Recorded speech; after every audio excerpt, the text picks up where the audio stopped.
Hey, it's Michael, and this is the Kintsugi Podcast. I'll be back in a minute with this week's conversation about resilience.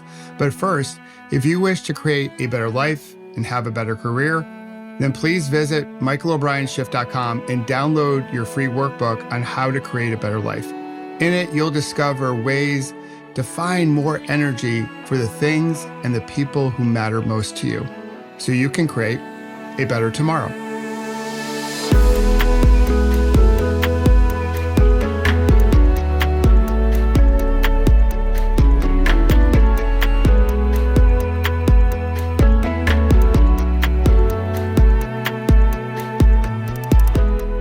Hey there, it's Michael, and welcome back or welcome to the Kintsugi Podcast. It's time for another conversation about resilience. Today, we're going to talk about perspective. But first, I want to share a story with you. You can file it under where you stand, depends on where you sit. In other words, if you change positions ever so slightly, you can stand with much more awareness, a new perspective, if you will. And with that new awareness, you can become more resilient. You can make change happen. So back in my corporate life, we would have events, national sales meetings, all employee meetings, town halls, you name it. You've sat through plenty, I'm sure. Most of them have been boring. Some, I hope, have been good. I've sat through plenty that were boring and a few that were good. Well, when we had meetings, the higher ups, and I was in this category as a higher up, as an exec, we would sit in the first two rows. So we would have visibility right there, front and center. Now, the executive said, well, we want to make ourselves visible to the team, to the audience, but at the end of the day, I think we just freaked everyone out that happened to be presenting because they could see all of our expressions on our face, all of our body language, our energy, you name it. But nevertheless, that's what we did. We sat in the first two rows. Often we were presenting, so it made sense. We would walk up on stage, all that jazz. But I had one boss who was a little bit of a different bird, and I know that sounds judgy, but he would sit in the back of the house sometimes. He would mix it up. So picture this. 3,000 people, 5,000 people in a big general session in an auditorium, or maybe 500 for a town hall meeting. And instead of sitting in the first two rows like every other executive, he sat in the back two. And no one knew what the heck he was doing. It was so weird. And I know that sounds judgy, but it was at the time. It was so weird because no one at his level was doing something like that. And so we used a lot of colorful corporate language to describe how weird it was. You know, it was foreign to us. So instead of embracing it, we labeled it as wrong and weird or odd, and we poked fingers at him. So I decided to stop being judgmental, and I pulled from my mindfulness practice, a little pause, breathe, reflect, if you will, and Walt Whitman, and I decided to be curious, not judgmental, and I asked him why. Now, to be fair, when I asked him the question why, it probably sounded a little judgy and less curious, but nevertheless, I wanted to find out why. Why did he do that? And his answer was beautiful. He said, I want to see the event. I want to experience the event as if I was part of the audience. I want to see it and hear it from multiple perspectives so I can have a full experience. So in essence, he was like, I want to sit somewhere else so I can stand tall and proud as I describe how it felt. Or you could stand with more awareness, if you will. If you're up in the front of the room, you only have a limited perspective. He wanted to sit in the back to feel the whole thing, to feel the whole meeting, to see if the speakers were talking to the folks in the back of the room and not just the people in the first two rows. Because often at these meetings, the executives say they're about the team, but really they make it about themselves. It was such a beautiful answer. And it was a good lesson for me to constantly look for ways where I could sit somewhere differently so I could shift my perspective and then find newfound awareness that could lead to change, could lead to us becoming more resilient. Now, today in the States, I'm recording this on Mother's Day.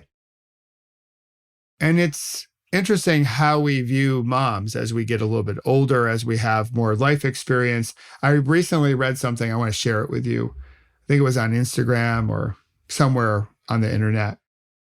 And it was entitled, Things You Say When You Are, ... And it's all things we say about our moms. So it starts this way. At 3, we say, Mommy, I love you. At 10, it's Mom, whatevs. And obviously the requisite eye roll. At 16, it's Mom is so annoying. 18, I can't wait to leave this house. Mom, you're driving me crazy. 25, at 25, you know what, Mom? You were right. At 30, it's I miss my mom.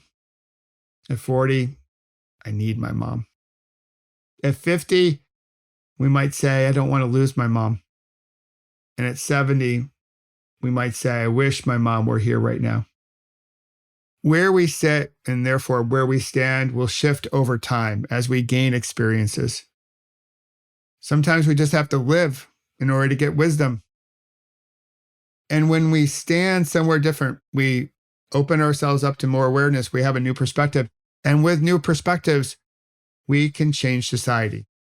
And what we've lived through over the last 15 months or so has definitely, well, it's a perfect invite to sit somewhere differently and to stand somewhere differently, to open up our aperture, to gain more awareness on how we view moms.